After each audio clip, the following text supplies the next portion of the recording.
Amén. Hemos venido estudiando acerca de las diferencias que existen entre no solamente llamémoslo así, la estructura de fe que tienen nuestros hermanos católicos y protestantes versus la estructura que tienen en este momento, obviamente, también los hermanos católicos. Y queremos a través de esta enseñanza el hacer la comparación entre lo que la filosofía y su estructura religiosa plantea versus lo que nosotros creemos, los hermanos católicos. Bendito sea el Eterno. Y queremos a través de esta enseñanza el hacer la comparación entre lo que la filosofía y su estructura religiosa plantea versus lo que nosotros creemos. Amén.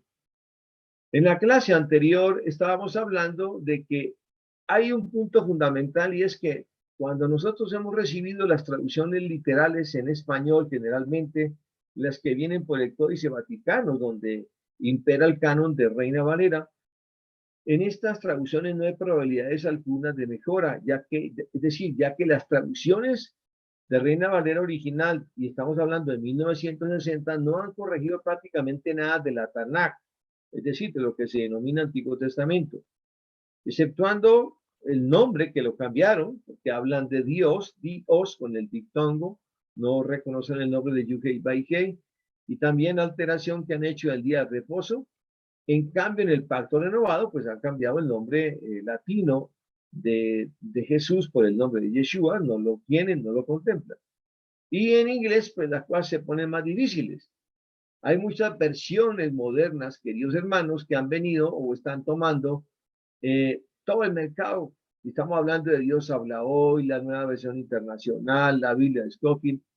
Y estamos hablando, hermanos, de que tiene 5.000, 8.000 versículos omitidos, es decir, los han quitado desde su raíz.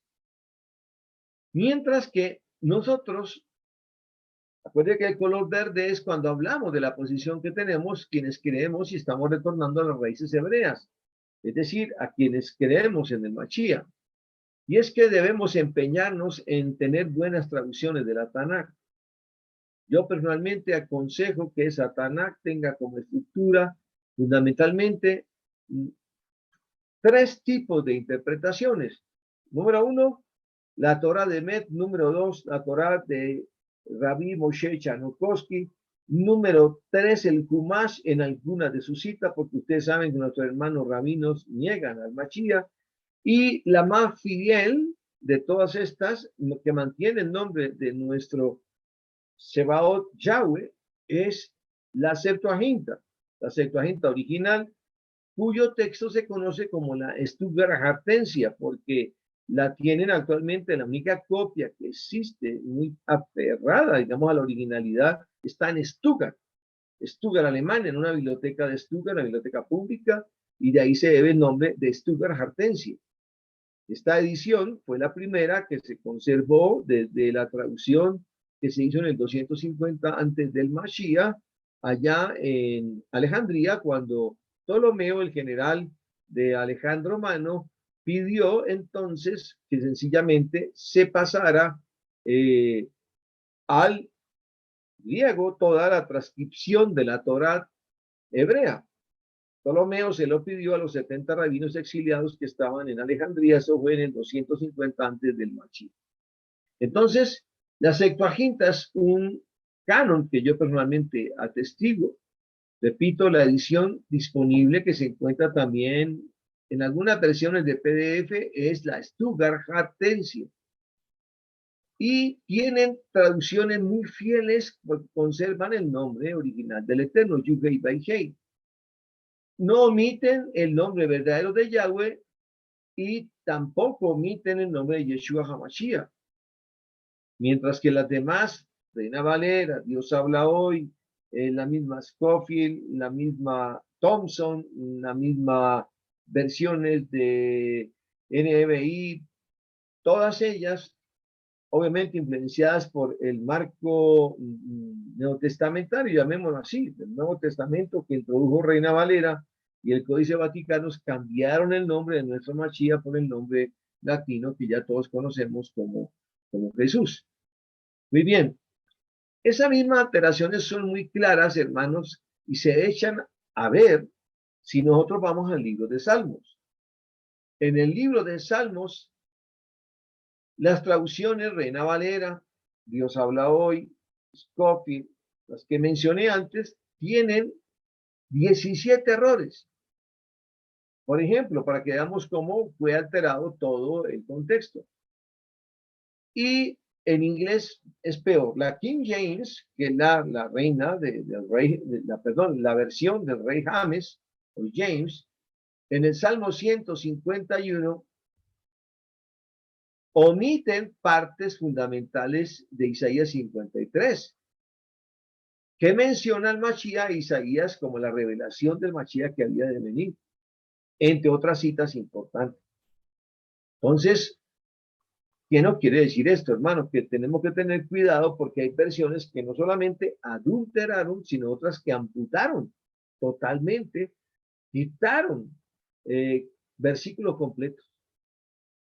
Y entonces, hermano, pues debemos empezar a mirar con qué Biblias nosotros nos podemos fidelizar más, con cuáles Tanakh que mantengan la fidelización del origen hebreo y obviamente que respete los nombres del eterno Yuhei Baihei y respete el nombre de nuestro Mesías Yeshua. Amén. En el punto 11, el mundo católico cristiano no festejan las fiestas solemnes de Yahweh, es decir, los Moedim, los 7 Moedim principales, pero sí festejan, por ejemplo, fiestas paganas, como el caso de la Navidad, que la celebran en un 24 anochecer, amanecer del 25 de diciembre, cuando corresponde al equinoccio de invierno, y sabemos que Yeshua nació para las fiestas de Sukkot, para las fiestas de un 15 de Tir. Entonces ellos están, llamémoslo, paganizados, sacando una versión de una fiesta gentil, paganizada, donde para ellos su Mesías nació el día del Sol Invictus Domini, que es el equinoccio de invierno entre el 24 y el 25 de diciembre. Celebran también el Easter, también celebran San Pedro y San Juan, en el caso de Colombia son muy conocidas esas festividades, que más que guardar una benemérita memoria a estos dos célebres discípulos del Mashiach o Shayahin, lo que lo convierten es una festividad parrandera y de fiesta popular, realmente para ingerir licor y fiesta pagana, hermanos. Entonces es terrible porque ellos han cambiado los muedim, los ignoraron totalmente, no solamente los católicos, sino también los cristianos. Y siguen manteniendo el domingo como el día de su servicio, llamémoslo al Eterno, cuando fue Constantino el que adulteró y alteró, creando por decreto el paso y la nulidad del día del reposo, que era el Shabbat y sigue siendo el Shabbat, y lo pasó al domingo como una obligatoriedad, so pena de que quien no lo cumpliera, pues sencillamente se ponía en contra de los estatutos o designios del emperador en ese momento en Roma, que era él, que era Constantino. Y hay muchas otras festividades, ustedes saben, hermano, que se celebran dentro del mundo pagano, como el Día de la Cruz, cuando se pone una ceniza en la frente, que la celebran el 10 de mayo, y sus fiestas de la Pascua, llamémoslo así, que realmente son denominadas Semana Santa, siguen para ellos crucificando al Mashiach un viernes y lo resucitan el domingo. Entonces no se cumple la profecía del profeta Jonás, cuando todos sabemos que él fue llevado al madero en el día de la preparación de la Pascua, un 14, que era exactamente un día miércoles, y luego del día miércoles, cuando le empalan, él resucita el sábado siguiente, y si usted cuenta de ese día miércoles en la noche, jueves en la noche y viernes, hay 3 días, y el sábado cuando él resucita, en las horas de la tarde han pasado 3 noches, también cumpliéndose la profecía del profeta Jonás, cuando él decía que demandando señales no les daría ninguna, solamente la profecía del profeta Jonás, que estaría 3 días y 3 noches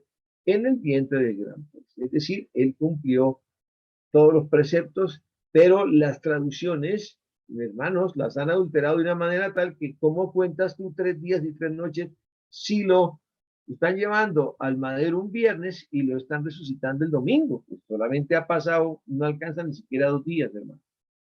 Entonces, ese tipo de situaciones y de alteraciones son las que deben tenernos a nosotros en alerta para que sepamos diferenciar y no dejarnos, hermanos, embeber en asuntos que tienen que ver con alterar los hechos históricos de cómo el Mashiach cumplió proféticamente la profecía del profeta Jonás respecto a su crucifixión, empalamiento y su resurrección.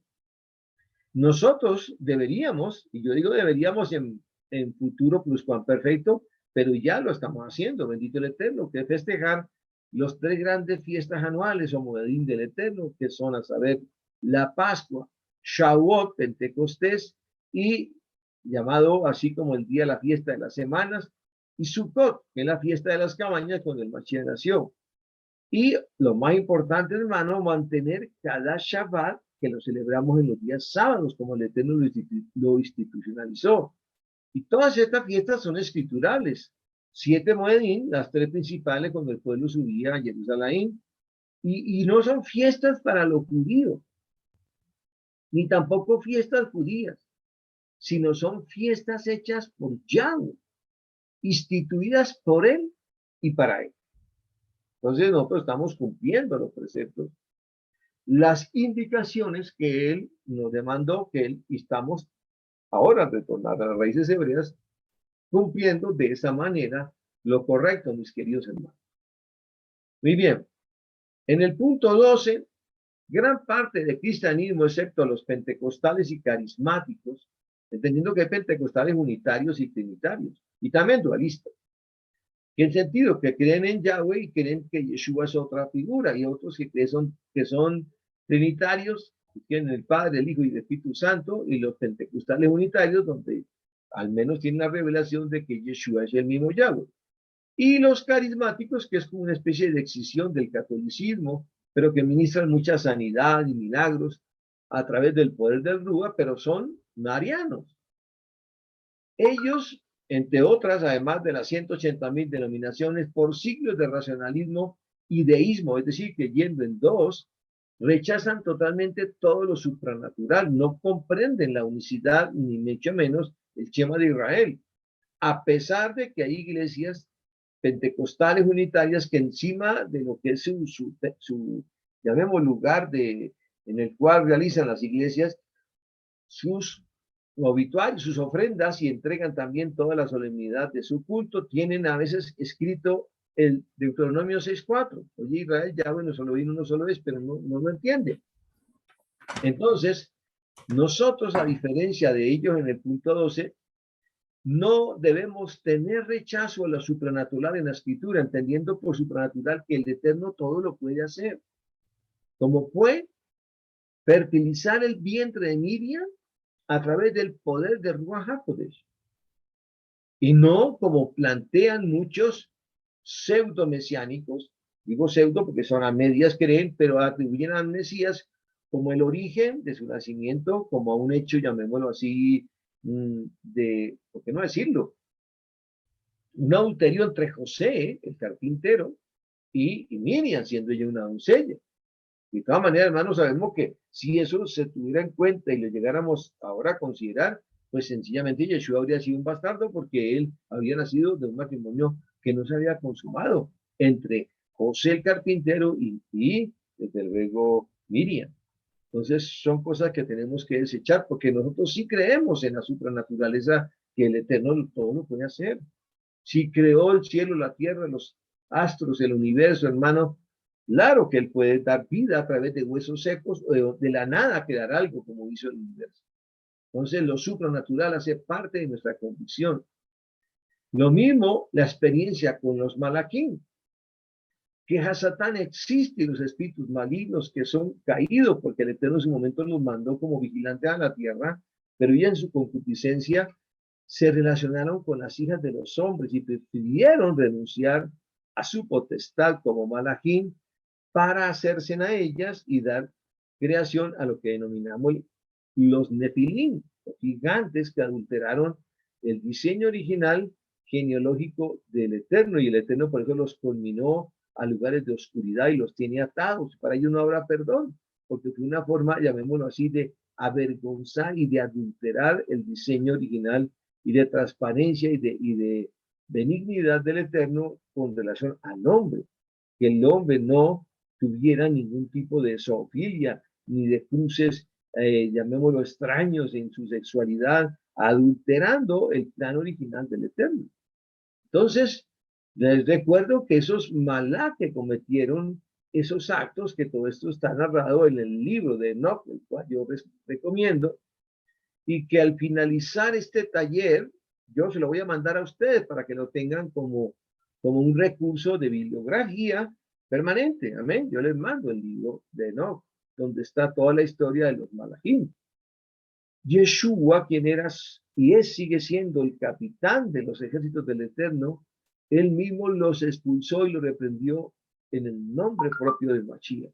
Y están atados en lugares del Averno, hasta cuando venga el día del juicio, el juicio definitivo que será para un Yom Teruah, un Yom Kippur, y entonces ellos no tendrán perdón de parte del Eterno. Serán echados al lago de fuego. Muy bien, el punto número 13 de diferenciación entre los católicos y quienes creemos en el Mashiach. Les recuerdo: amarillo, posición católica y desde luego cristiana, y verde, la posición doctrinaria y de postura doctrinaria nuestra. Hay una enorme mayoría dentro de la iglesia gentil o goín que rechaza tajantemente el ministerio de que Yeshua era un rabino, era un moré. Como por ejemplo, rechazan la liberación de demonios. Algunos, inclusive siendo mesiánicos, dicen que los demonios no existen. Eso es un invento. Que el príncipe de Tiro era un príncipe y que sencillamente él cometía errores llenado de orgullo. No. Negarnos nosotros que Hasatán no existe sería negar todo el ministerio de liberación que Yeshua llevó a cabo.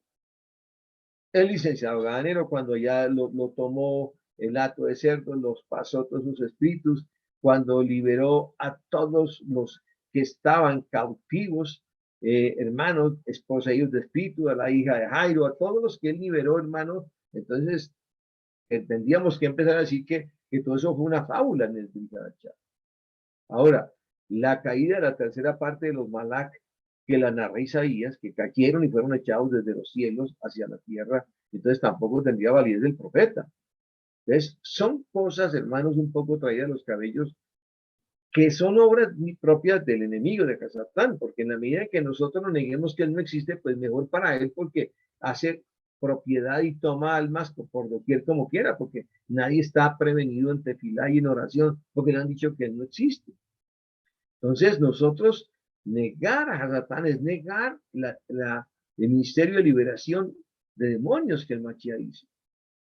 La noción de que los cristianos pueden estar endemoniados es tajantemente rechazada, porque ellos no practican la liberación antes de lo que hacen en el Teshuvah, o sea, arrepentimiento genuino, y después en el Tevilá, en la inmersión. Y ellos dicen: no, nosotros ya hacemos parte de la nueva generación y nosotros no podemos estar endemoniados. Es decir, no hay liberación, hermano. Se están llevando por delante un ministerio fundamental que Yeshua llevó a cabo. La iglesia, estoy hablando católica, cristiana, todas sus denominaciones, persiguen fuertemente a casi todos los que los propugnan como una herejía. Les dicen que son herejes por creer en eso. Y como resultado, las iglesias, los cristianos y sus casas están llenos de shadim, término hebreo de demonios, que no sacan o no echan fuera porque sus doctrinas no les permiten hacerlo. No tienen que dar un ministerio de liberación. Y el resultado final es que algunos que los tienen hacen una sarta de herejías, poniéndose a un lado contrario del Eterno y expulsándolo en el nombre que no tienen potestad, hermanos, y en fin, un sinnúmero de enseñanzas falsas, como por ejemplo la falsa doctrina de la prosperidad, un gradual y cada vez más acelerado caerse de la fe, o sea, apostatar del Eterno, porque para ellos, como ya hizo todo en el madero, entonces ahora ya es válido poder hacer lo que queramos. Y entre medida que pecamos y rezamos, empatamos. Entonces no guardan ninguna fiesta, no guardan la Torá, no guardan los Modim. Son la antítesis del cumplimiento de la Torá. Y van gradualmente en una desaparición porque todas esas iglesias van a ser tragadas por el hacha de la bris, de la brujería, por causa de división, de peleas intestinas en la curia. Todos sabemos la pederastia, que hermanos, que es una, llamémoslo así, una malignidad que realmente se ha hecho presente en las huestes sobre todo de las grandes jerarcas de la Iglesia Católica, como son desde luego los cardenales, todos esos obispos, que cada día se descubren más cosas desde el punto de vista de su homosexualidad y pederastia. Y ellos deberían retornar a las raíces hebreas de la fe. Ahí está el gran remanente, hermanos de efraimitas, que están aún con sus ojos cerrados y velados por estas doctrinas de perdición, donde no guardan ningún muedín, no celebran el Shabbat, no guardan sus mandamientos, y entonces hacen parte de lo que denominan la Iglesia Universal, en un ecumenismo que todo lo permite, que no importa cómo se llame tu Dios ni el tuyo, porque es el mismo. Y sabemos, hermanos, que el ecumenismo prácticamente está dando pasos de animal grande, buscando una unificación en este momento, a través del Papa Francisco, con las iglesias ortodoxas judías, así como también con los mismos imán, ese es el término como se les conoce a los, llamémoslo así, dirigentes de los musulmanes, los chiitas y los hititas, así como también la Iglesia Ortodoxa rusa, la Iglesia Ortodoxa griega, y qué decir de todo el sistema evangélico norteamericano, con reconocidos, llamémoslo así, evangelistas, así como también pastores, que han hecho un ecumenismo, una unidad en la que todo es permisible. Y han creado un verdadero sitio espectacular en una ciudad árabe, se llama Riyadh, y sencillamente ya echaron a rodar su plan para que mañana definitivamente sea instaurada una iglesia universal en la cual se guarde el domingo, y tienen hasta el nombre de un falso Mashiach, que no lo pronuncio por respeto a ustedes, pero ya lo tienen. Todo eso bajo un nuevo orden mundial, ecuménico, y desechando todo lo que tiene que ver con la Torah. Es tremendo, hermanos, porque, pero tengo que informárselos. Ahora, en cambio o en posición yuxtapuesta, ¿en qué creemos nosotros? La palabra poseído, que lo han traducido así, Reina Valera, Dios habla hoy, Scofield, muchos traductores de lo que es Antiguo y Nuevo Testamento, mal llamados, adulteraron el término de la palabra poseído porque no existe en griego. Realmente, si miramos la Tanaj y miramos el Brit Hadashah, la palabra usada es endemoniado, que se usa en la versión Reina Valera. Digamos, de las pocas cosas que hicieron fue mantener ese término. Sin embargo, como toda la enseñanza a Latinoamérica en cuanto a traducciones ha venido a través de Estados Unidos, de editoriales y de los cristianos, y ellos tienen mal traducida la palabra como poseído, que en literal en inglés sería possessed. Alegan que los cristianos no pueden ser poseídos, lo cual en parte es cierto. No pueden ser poseídos en su Ruach si su Ruach vive identificado con el Ruach HaKodesh. Pero si no están en perfecta identidad con el Ruach HaKodesh, con el poder del Eterno, claro que pueden ser poseídos, pueden ser atormentados. Y pueden entrar los demonios en su mente, en su alma y su cuerpo y gobernarlo con toda clase de cosas, hermano, de enfermedades, de accidentes.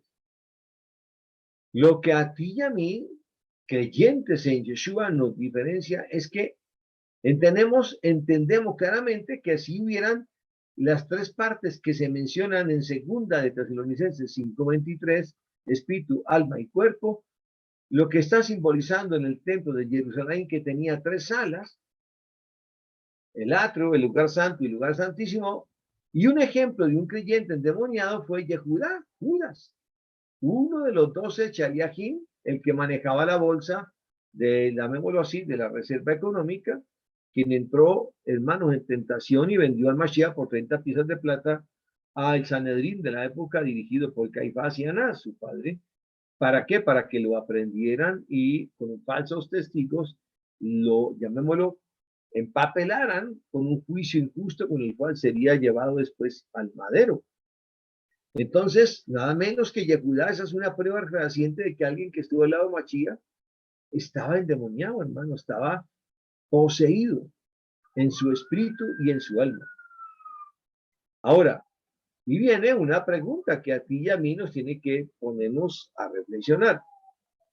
Si Hasatán entró en nada menos que en uno de los 12 discípulos, Judas Iscariote, y él andaba todos los días con el Machía y lo besaba y le servía, ¿qué nos hace pensar que nosotros seamos tan arrogantes que no podamos admitir que puede entrar también en nosotros, también, incluyendo con mayor vehemencia al mundo cristiano y católico?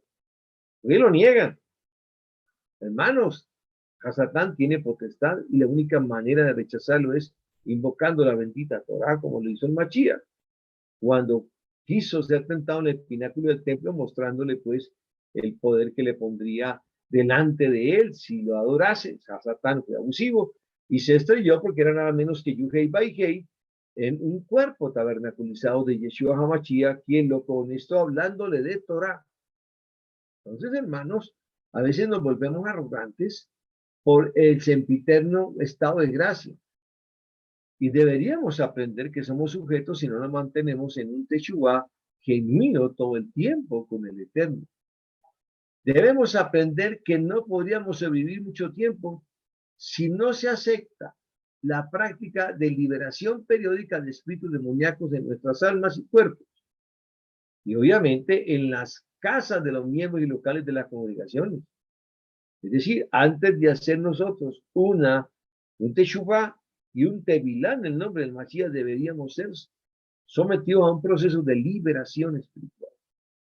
Y no de manera masiva, hermanos, sino de una manera personalizada.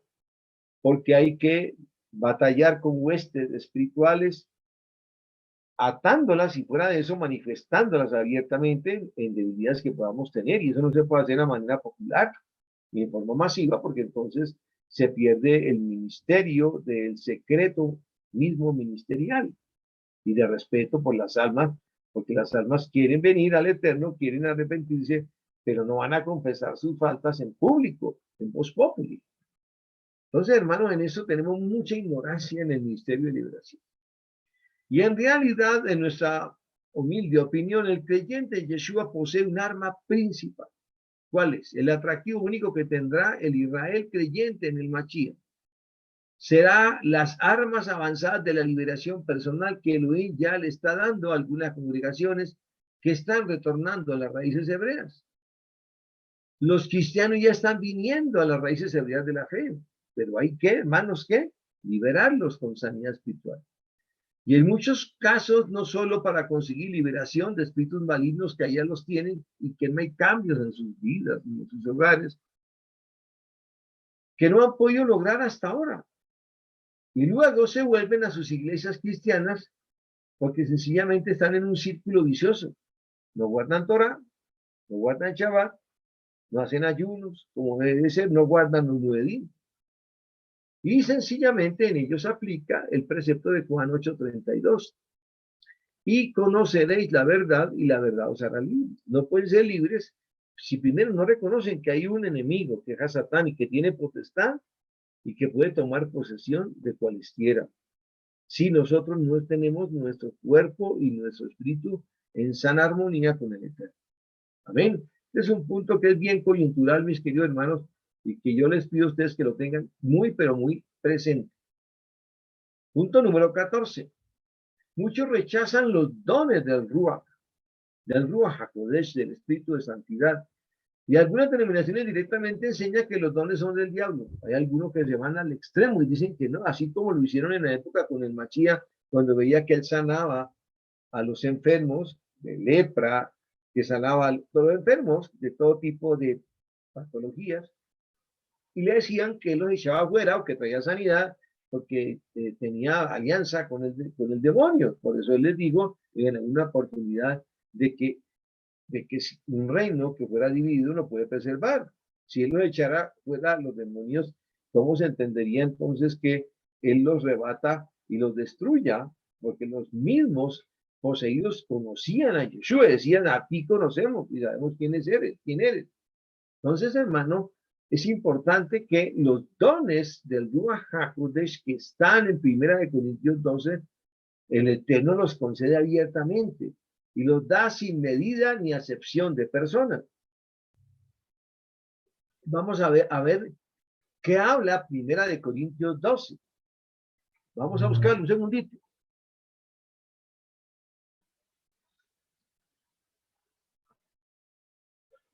Amén. Libro de 1 Corintios 12, que le pido el favor que lo busquen allá en sus versiones si las tienen. Yo voy a buscar la mía. Leo primero la mía y después ustedes entonces las buscan en sus propias versiones. 1 Corintios 12. Dice así.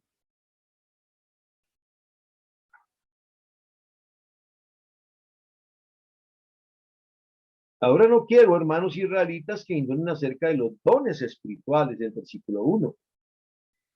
Número 2, saben que cuando eran gentiles, o sea, goín, estábamos en el mundo, se les extraviaba, llevándolos como se los lleva a los ídolos mudos. O sea, no teníamos convicción. Por tanto, os hago saber que nadie que hable por el Ruach de Chikvei llamará a Yeshua maldito, como tampoco nadie puede exclamar que Yeshua es el maestro Yahweh, sino porque el Ruach HaKodesh se lo haya revelado. ¿Quién revela, hermanos? El Ruach HaKodesh. Ahora bien, estoy en el versículo 4, hay diversidad de dones, pero el Ruach es el mismo. El Ruach HaKodesh es uno solo. Y hay diversidad de poderes y manifestaciones, pero es el mismo Eloa que hace todas las cosas a través de todos. Pero a cada uno de nosotros nos es dada la manifestación del Ruach HaKodesh para el bien del mismo y de todos. Pues a uno es dada por el Ruach palabra de qué? De sabiduría. A otros palabra de conocimiento por el mismo Ruach.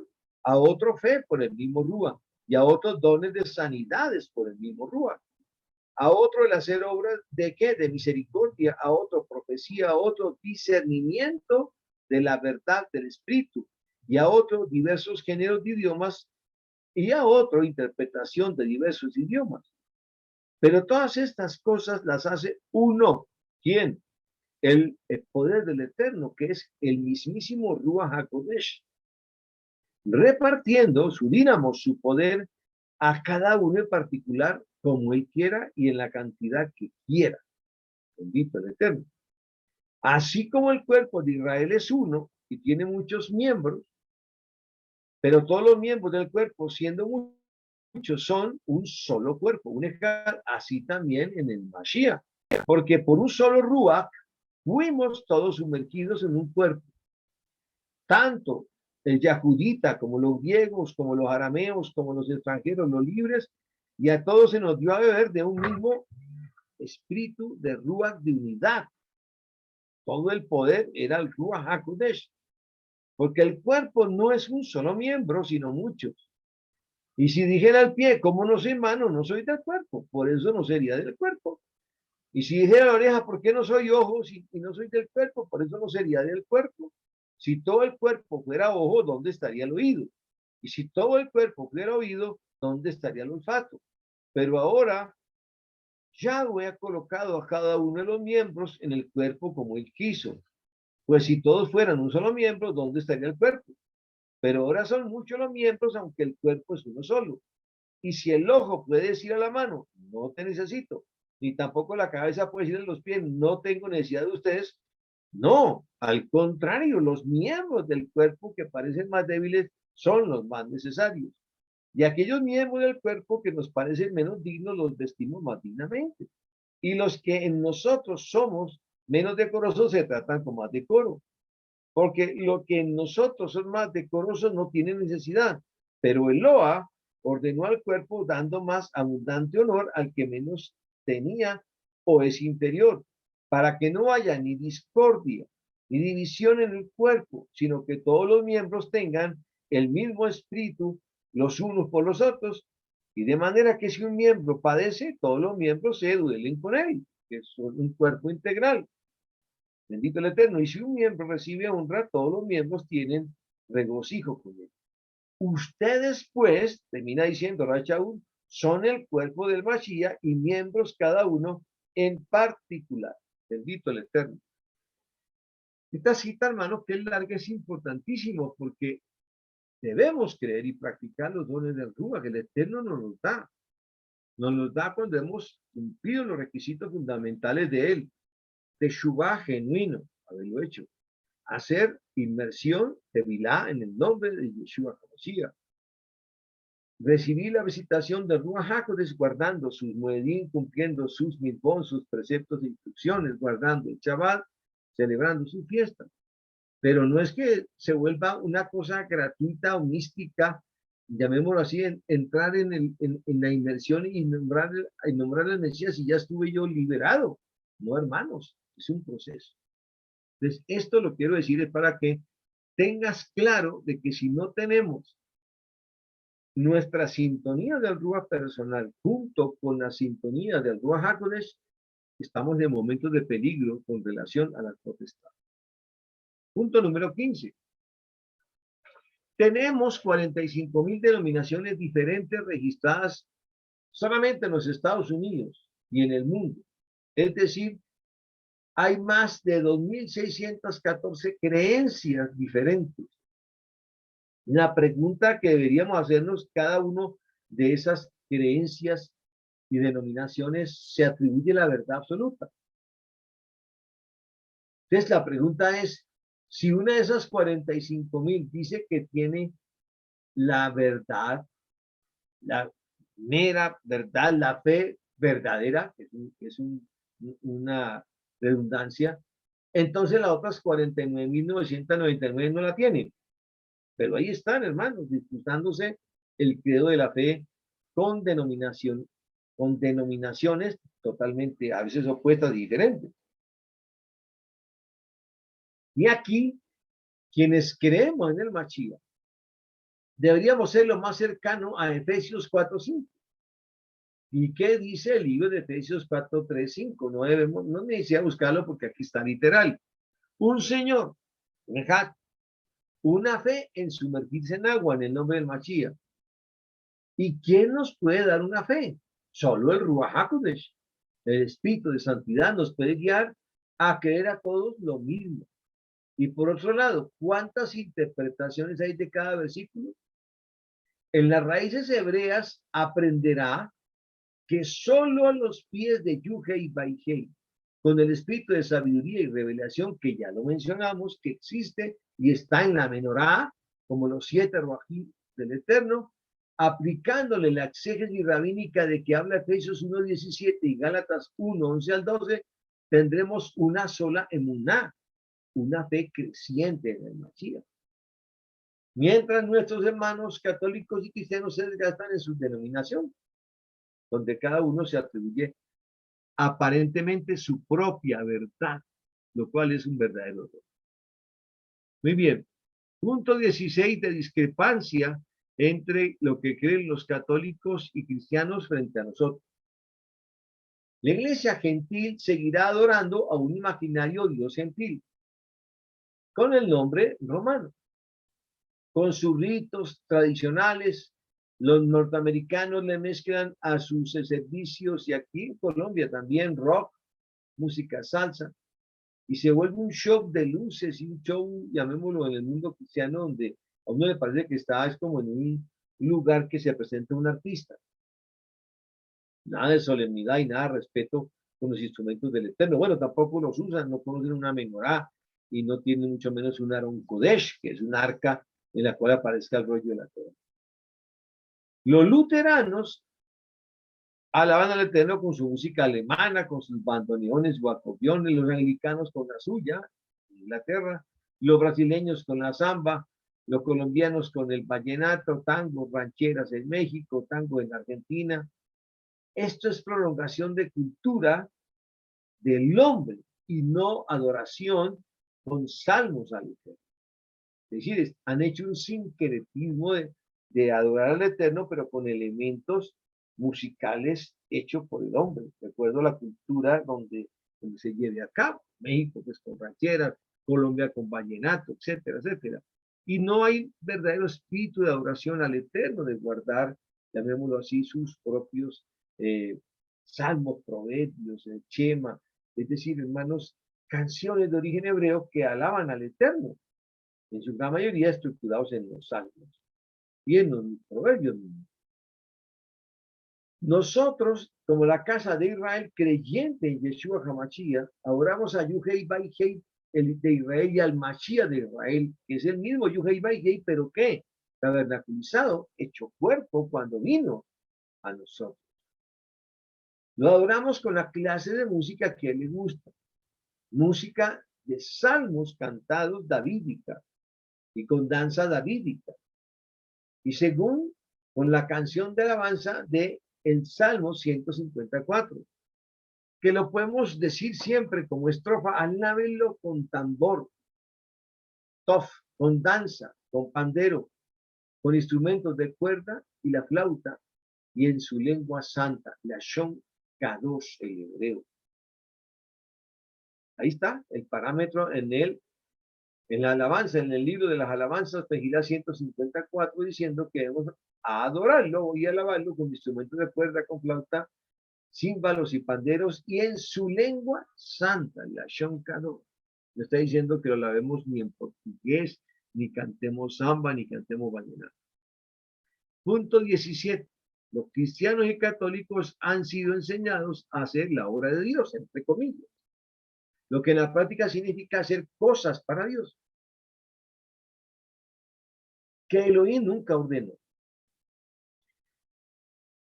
porque no estuvo o no están guiados por el Ruach HaKodesh en esa obra específica, y vivimos en constante libertad en Cristo, según ellos, es decir, en una perpetua independencia del Eterno, del Padre, porque no se guarda Shabbat, no se guardan sus muedim, no se guarda el Shabbat, no se guarda, no se hace justicia y misericordia, no se celebran las fiestas del Eterno, independientes del verdadero nombre del Eterno, Yuhei Baihei. ¿Quién ordenó, tendríamos que preguntarnos, crear una nueva iglesia? ¿Con qué autoridad se creó esa nueva abominación? Perdón, denominación. ¿Quién ordenó? Pues hermano, porque vino el antisemitismo, y recuérdense que desde Constantino todo lo hebreo fue proscrito.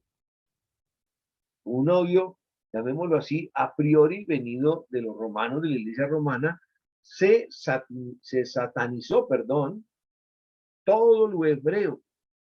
El espíritu antisemita apareció y se desechó el nombre del Eterno, el nombre del Redentor, que era de origen hebreo, y todo lo que tenía que ver con guardar fiestas religiosas de origen hebreo. ¿Por qué, hermanos? Porque sencillamente esa era la labor del enemigo, traer confusión. Y esas denominaciones, hermanos, son todas y practican cosas ajenas a la familia hebrea, a los principios hebreos, que de todas maneras hemos sido nosotros injertados cuando hemos retornado a las raíces hebreas de la fe y nos ha acogido. Y nuestra emuná es evidentemente en el momento en que retornamos al Mashiach hebrea. Es decir, fundamentalmente el nombre de nuestro Elohim, Yuhei Baikei, nuestro Mashiach Yeshua, que es el mismo Elohim tabernaclizado en un cuerpo que vino, nombre hebreo, de padres hebreos, de costumbres hebreas. Pero lo más importante es seguir el principio de la fe fundamental en lo que Yeshua practicó. No he venido a qué? A transgredir y a violar la Torah, sino a darle su verdadera dimensión. Y cierto os digo que no pasará ni una yud ni una tilde sin que todo esto se haya, toda la letra que está en la Torah se haya cumplido.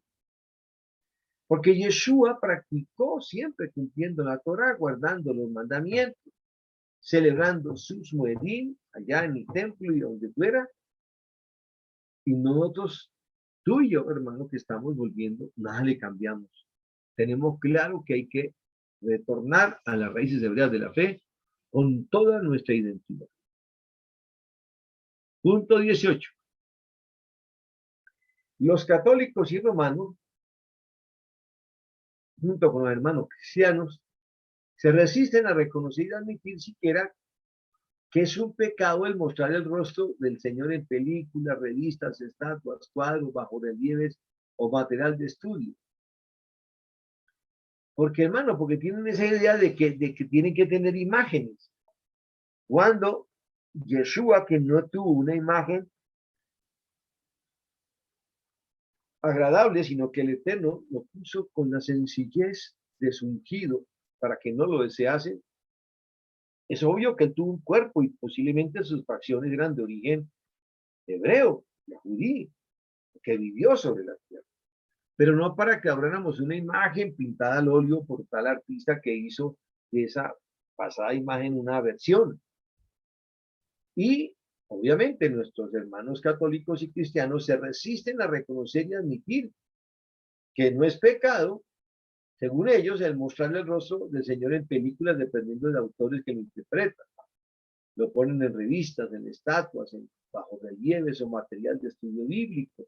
Es decir, lo utilizan por toda parte. Lo mismo como cuando hablan de los querubines que son ordenados por Elohim, los tienen como estatuas, con dibujos. Fueron prohibidos por Elohim en el segundo mandamiento. Ellos, el Eterno es claro en el segundo mandamiento que lo vimos en el estudio de los Mitzvot. El Eterno abomina que se le rinda deidad y culto a alguien diferente a él. Es decir, él rechaza la idolatría desde un comienzo y totalmente.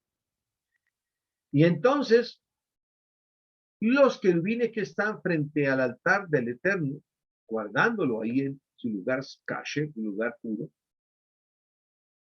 no hay que adorarlos, así estén frente al lugar santísimo.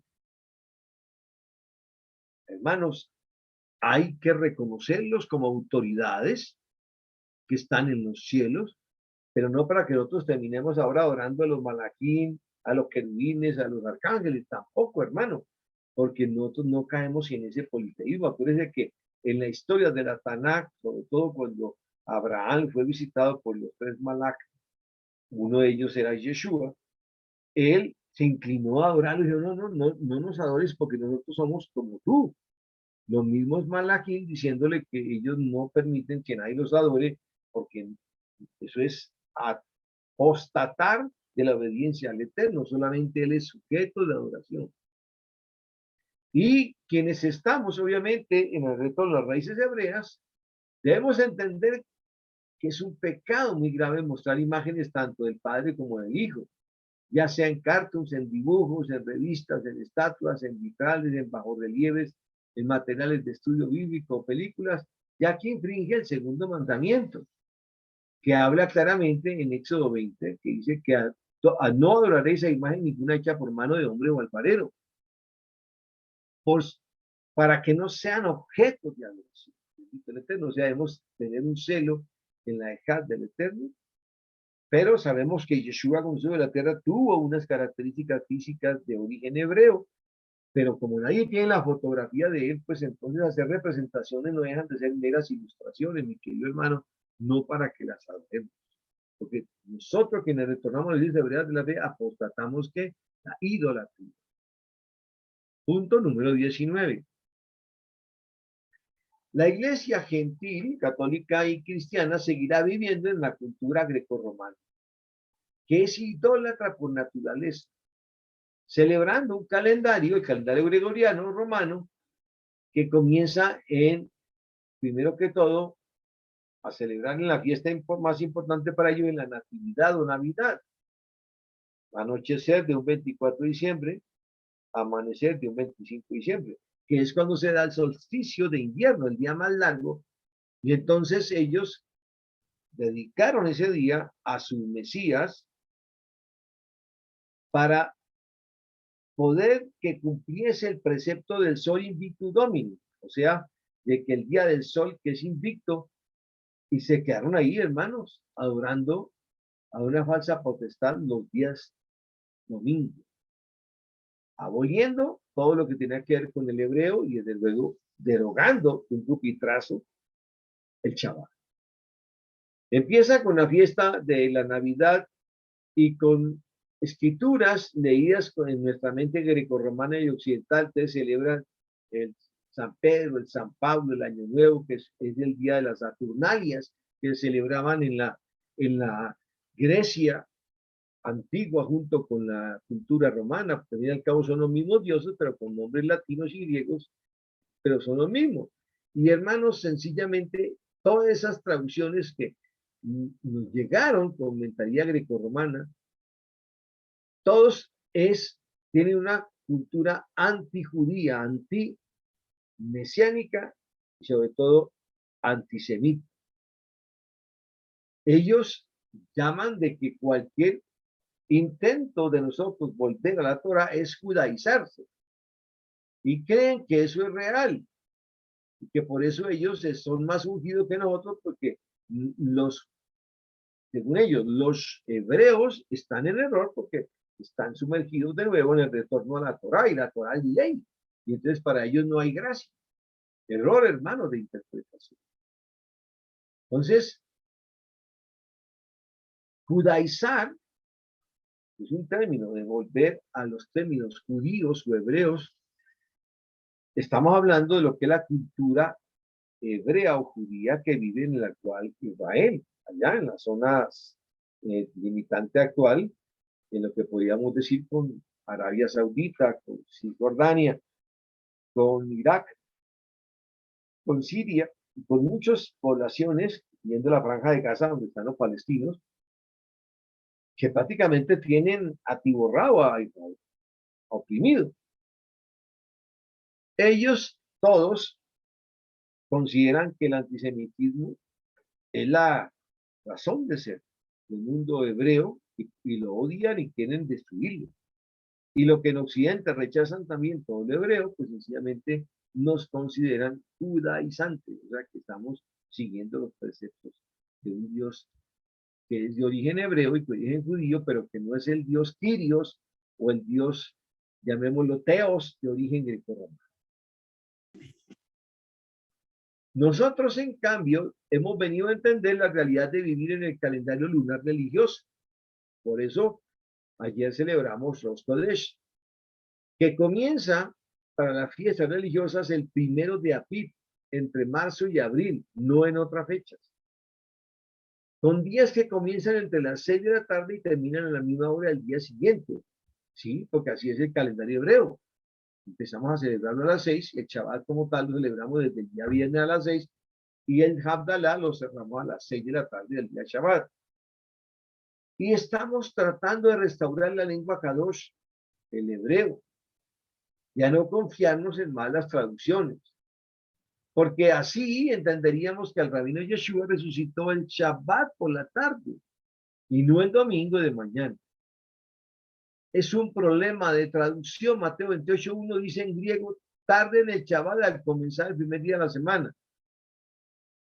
En esta traducción se adulteró y se pensó que se estaba hablando era de qué, del domingo, y nunca dice tarde en el Shabbat, está dándole ese criterio. Sin embargo, esto significa que después de las 6 o 7 de la tarde del Shabbat, sábado, para el mundo goí, es el día que debe empezar la celebración del día del reposo.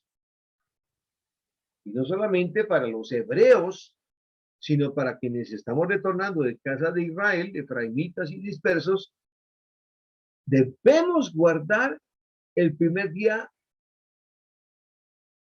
pero el Shabbat, no como ellos denominan el día de Sol Invictus Domini. Y lo empezamos en el calendario de Occidente los días viernes a las 6 de la tarde. No es el domingo el día para adorar al Eterno y recordar. Eso es un invento de la Iglesia Católica Apostólica.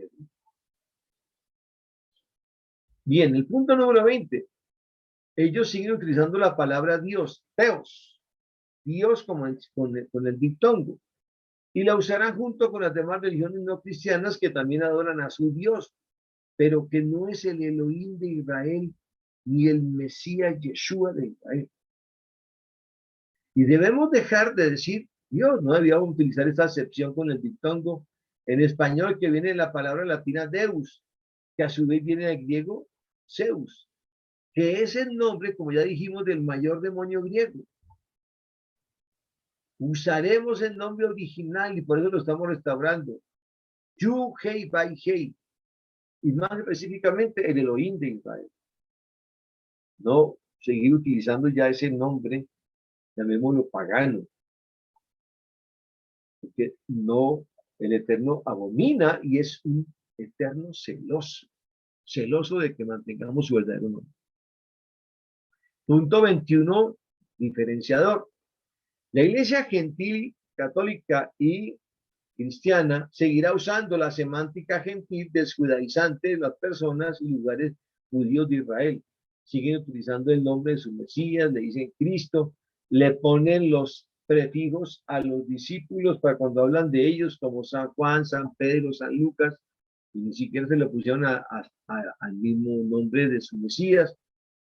Hablan de un Nuevo Testamento, porque ese derogó a un Viejo Testamento que ya no se aplica. Hablan del apóstol San Pablo, de Palestina, de la cruz, de la iglesia, del convertido, del cristiano, etc. Es decir, usando todas manos lo desjudaizante o antisemita. Y en cambio, quienes creemos en las raíces hebreas y las estamos siguiendo, quienes creemos en Yeshua HaMashiach, nuestra semántica será apropiadamente restaurada como lo fue en el siglo I. El nombre original de nuestro Mesías es Yeshua o Yahshua, porque en él hay salvación, Mesías o Mashiach. Y un advenimiento como los nombres hebreos de los discípulos, no Juan, sino Yohanan, no el Antiguo Testamento, sino el Pacto Renovado, Tanakh o Torah, el rabino Shaul, porque era un rabino, Saulo de Tarso, Israel, como se escribe originalmente, estaca o madero, el madero del Mashiach fue empalado, la quejilá de raíces hebreas, no la iglesia, como es el término latino, judío por fe aceptado, es decir, judío por fe, porque fuimos injertados en el olivo natural, somos el Efraín injertado, pero no para que nos enorgullezcamos porque regresamos y retornamos, porque el Eterno desecha al orgulloso, pero estamos volviendo a guardar sus misbot, porque hermano, guardar el misbot, celebrar su mueddin, guardar el Shabbat, son todos indicadores del verdadero retorno a las raíces hebreas de la fe. Punto número 22. Los católicos y cristianos se apartan cada vez más de la mano de Elohim en pos de su propia felicidad, porque ahora hay una serie de interpretaciones filósofo doctrinarias en la cual es que Dios es un gran motivador y entonces les venden todo eso que supuestamente no tienen en busca de una felicidad aparente y creando la doctrina de la falsa prosperidad para que a ti te vaya bien, porque tú es al dar en la doctrina de la prosperidad estás alimentando la obra de Dios. Con ese criterio filosofal es que ha habido hermanos maltratados en sus finanzas porque en su momento los cogieron esos lugares de refugio y los convirtieron, hermanito, en que tú quieres conseguir lo que quieres, siembra tu carro, siembra tu casa, siembra 1000 para recibir 1.000.000. Falsa doctrina de prosperidad. Y en cambio nosotros hemos aprendido a caminar tomado de las manos de Yahweh, tomando el tronco del árbol que es el rabino Yeshua, quien día tras día está muriendo o está permitiendo que tú, querido hermano y hermana, mueras a tu ego y te transformes. Punto número 23. El antijudaísmo es endémico en la iglesia gentil. Odian a todo hermano lo judío y hebreo. Y ese movimiento comenzó a tomar vigencia alrededor del año 95, después de la partida del Mashiach, después de que el templo fue destruido en el 70.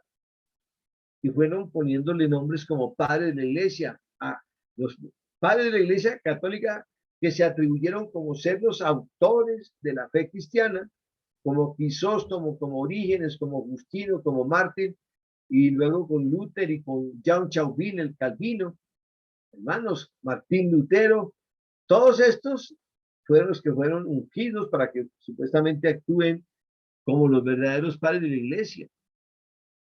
Y hermano, y ese exabrupto continúa hasta nuestros días, no dejando de reconocer que la verdadera iglesia original del Mashiach fue la que él fundó con el movimiento de los que, de los nazarenos o los del camino, que así lo llamaron despectivamente. Y de acuerdo a eso, hermano, debemos entender y estar de acuerdo con la escritura en Filipenses 3:3, Efesios 2:11 y Romanos 2:28-29.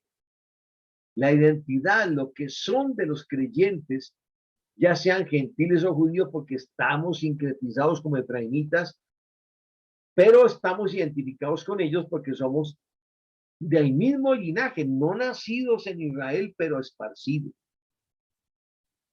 Y obviamente cuando estamos retornando empezamos a ser hijos adoptados de la casa de ¿quién? De Yahudá y de Israel en una sola. Somos los judíos y los israelitas adoptados e injertados, dejan de ser por su calidad los más llamados gentiles, goín, ¿no? Para ya, hermanos, convertirse en los reencontrados de la tribu de Efraín o de Manaché. Somos y mantenemos la posición de injertados en el árbol de ¿qué? En el árbol judío de Romanos 11, 17, 19, ya que provenimos de un árbol, llamemos que significa de afuera de la casa de Israel. En el diccionario BIN nos dice no doméstico, la sede geográfica y emotiva y espiritual del Israel disperso creyente en Yeshua HaMashiach debe ser Jerusalén en hebreo. Cuando nos demos cuenta de esto, se cumplirá la escritura de Daniel 12:7, que escribió: y cuando se acabe la dispersión del poder del pueblo santo, esto es lo que el diablo más le teme, la dispersión del poder de quién, del pueblo santo, el retornar a la casa de Israel guardando sus mismos, celebrando sus nuevin, y el poder creador del Ruach HaKodesh ministrando. Y vendría la pregunta: ¿quién es el pueblo santo? Para los judíos no renovados son ellos, la iglesia universal. Para la iglesia gentil son ellos. Pero la verdad espiritual es que la casa de Israel que retorna, como tú y yo, a las raíces hebreas, son el verdadero pueblo santo, son la unión del judaísmo tradicional con el judaísmo mesiánico, es decir, judíos mesiánicos, más hebreos, más cristianos que retornan a la casa de Israel creyendo en el Mashiach, guardando los nombres hebreos. Como dice muy bien un escritor judío, Yeshua nació judío, habló hebreo, vivió como judío, oró como hebreo y murió aún como un judío devoto. Nunca descartó a las ovejas perdidas de Israel. Acuérdense el episodio de la mujer samaritana de Juan 4:9. O rebajó al judaísmo. No, él nunca lo expresó, sino que lo exaltó. Cuando sanó a uno de los leprosos, le dijo: ve y preséntate ante el sacerdote para que él te diga qué hacer con relación a cómo lavar su ropa. Ni tampoco le rebajó nada al judaísmo, lo exaltó. ¿Vino para fundar una nueva religión para reemplazar al judaísmo? No, no vino. Yeshua no vino a eso, a fundar una nueva religión que se llamaría la cristiana. No, señor. Él no fue un apóstata, ni enseñó a los demás a abandonar al judaísmo. Tampoco. Así que si el ser judío fue lo suficientemente bueno para Yeshua, porque así lo vivió en su momento, ¿porque no deberían todos los hebreos sentir lo mismo? No que nos judaicemos, sino retornemos a las raíces hebreas. Importante esta reflexión que Beth Moshe en el libro Judaísmo y la historia a través de las misiones, publicado por Bloch en 1987, lo plantea. Y este siervo, que redactó esta cartilla, agrega lo siguiente: si el ser judío fue lo suficientemente bueno para el rabino Yeshua, porque había nacido en Belén de Efrata, ¿por qué no deberían todos los cristianos sentir que el ser, hermanos, israelitas creyentes en Yeshua HaMashiach es lo suficientemente bueno y retornar abiertamente? Es tremendo, hermanos, porque nosotros tenemos la convicción de que nuestro Mashiach era de origen hebreo, de padres hebreos, y dio a conocer y rescatar el nombre de un Eloa, de un Dios de origen hebreo. Bendito sea el Eterno. Muy bien. Hoy en día, hermanos, toda esta proliferación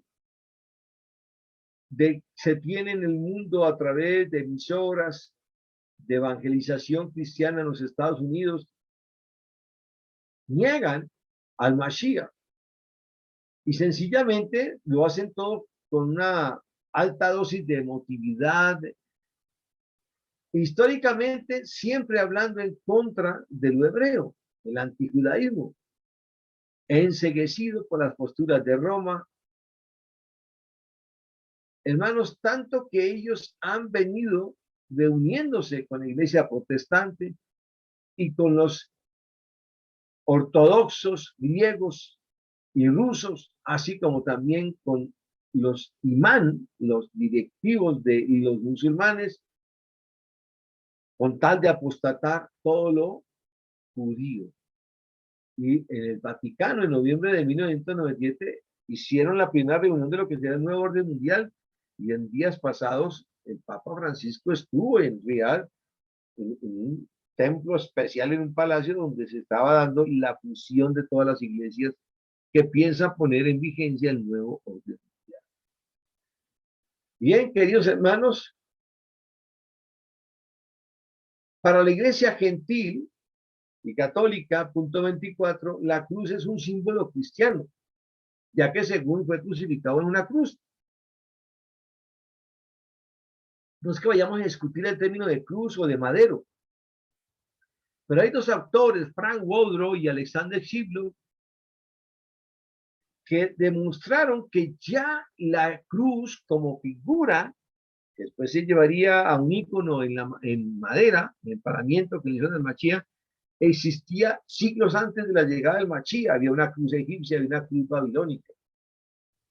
La cruz en esas culturas no era un símbolo cristiano, mucho menos hebreo, sino pagano. Y el rabino Mashiach no fue crucificado, sino clavado, como dice en griego, en el estaurón, en la estaca.